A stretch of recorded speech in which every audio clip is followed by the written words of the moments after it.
ẹ̀jẹ̀ ríru ó yára pani ju àìsàn káìsàn lọ. Say no to hypertension. Hypertension kì í ṣe ohun tó dáa.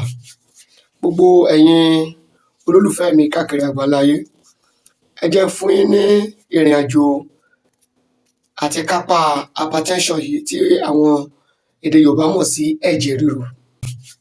Gbogbo ẹ̀yin olólùfẹ́ mi káàkiri àgbáláyé, ẹ jẹ́ n fún yín ní ìrìn àjò àti kápá hypertension yìí tí àwọn èdè Yorùbá mọ̀ sí ẹ̀jẹ̀ ríru.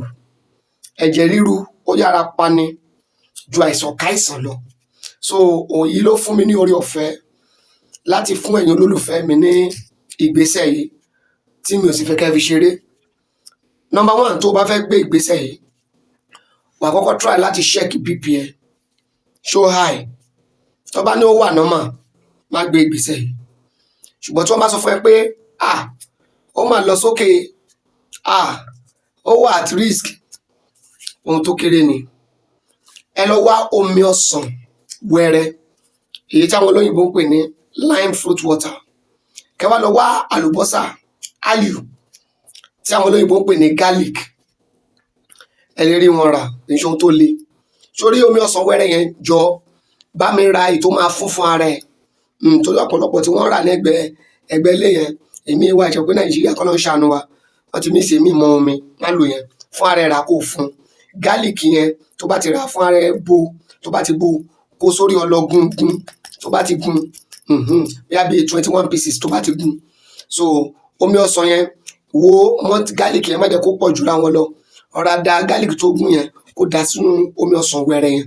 Tó bá ti wá dà, kó ọ̀rá máa lò ní ṣíbí kan láàárọ̀, ṣíbí kan lálẹ́ kó tó jẹun. Tó bá ti wá ń lò, má make sure pé ó wá padà check BP ẹ. Tó bá ti wá check ẹ, tó bá ní ó ti wà normal, stop ẹ, má lò mọ́. Wo má fi ṣeré. Bẹ́ẹ̀ ni, ṣé rí gbogbo èèyàn kọ́ ni mo lórí ọ̀fẹ́ láti dá lóhùn. Gbogbo ẹnikẹ́ni tó bá lórí ọ̀fẹ́ láti bá mi sọ̀rọ̀, it is only by the grace. Torí pé àwọn tí mò ń bá sọ̀rọ̀ in a day, wọ́n lé ní 2000.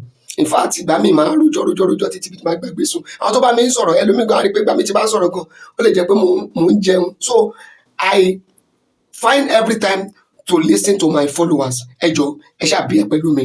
Nọ́mbà mi ò yípo padà 08054 353629. Ẹ WhatsApp ẹ̀ tọ́lọ́run bá kádàrá pé a lè jọ sọ̀rọ̀. Ẹ follow wa lórí gbogbo social media handles wa, Àṣírí Ìràwọ̀ Mystery of Star.